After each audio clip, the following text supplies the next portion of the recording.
Thank you, Andrea. I'm really happy to be here. My grandmother sued me when I was a child. Several times. My grandmother's name was Gertrude Aiken. She was a short woman with iron gray hair. She lived with my mother and me, and I got to know her pretty well. And she did bake a pie occasionally. Now, Gertrude had been an only child, and she was a very willful and defiant child. She spent a lot of money, and her father, Big Jim Aiken, had always been expected to pay up. Well, Big Jim was a very indulgent father, and when he made up his will, he left all of the future earnings of his asset to his daughter. Now, these assets were several parcels of real estate in Albuquerque.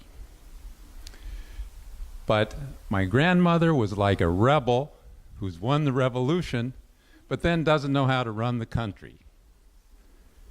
She never had a profession or a job. She divorced her husband, my grandfather, after 5 years of marriage in a dispute so bitter that I have never seen anybody from that side of the family. Now, my grandmother had a little bit of a money problem. As my mother put it, she had champagne tastes. One of her likes was big Pontiacs. She had a baby blue one, a beige one, and at one time she had a green one. She also liked to dine at fine restaurants. She loved to be waited on. She liked to travel a lot. Well, when her champagne expenses got too big for her real estate income, she decided she wanted to sell some of the real estate. But there was a glitch. The will that Big Jim had left had indeed left her all the income, but the right to sell the real estate was left to the next male heir, which was little Jimmy, me, 8 years old. Well, my grandmother didn't like obstacles, and this was a big one to her. She had to hire a fake guardian for me, a lawyer for her, and spend a day in court. This was very annoying to her, and she had to do this each time she sold a piece of real estate. This was very annoying. She and my mother used to argue night after night at the dinner table. The arguments got so loud that the cat went under the couch, and little Jimmy stared at his plate, hoping the ceiling wouldn't fall in on him. But as I grew older, I began to understand what they were arguing about. They were arguing about money. Money seemed to be very important.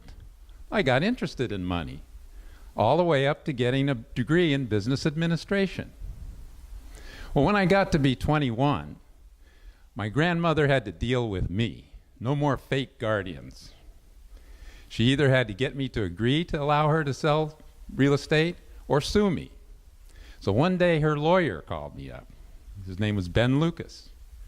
And Ben asked me on behalf of my grandmother to sell the last remaining piece of real estate, which was a rundown, money-losing tenement on a parcel of land that was worth about $250,000.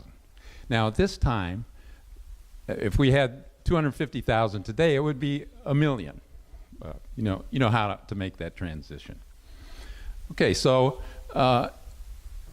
I was a fresh business administration graduate.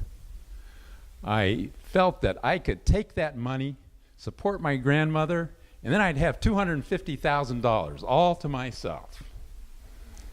I was full of confidence. I was intelligent, well-educated. I feared nothing. So what should I do? Should I refuse to sign the letter? Should I put my grandmother on a budget and manage the money? Or should I just sign it off? What would you do? Anybody? Well, Big Jim had died before I was born. The reason he made his will the way he did is because he believed that women couldn't manage money. Now, before you condemn him, give him a little bit of credit, because for the women he knew, he was right.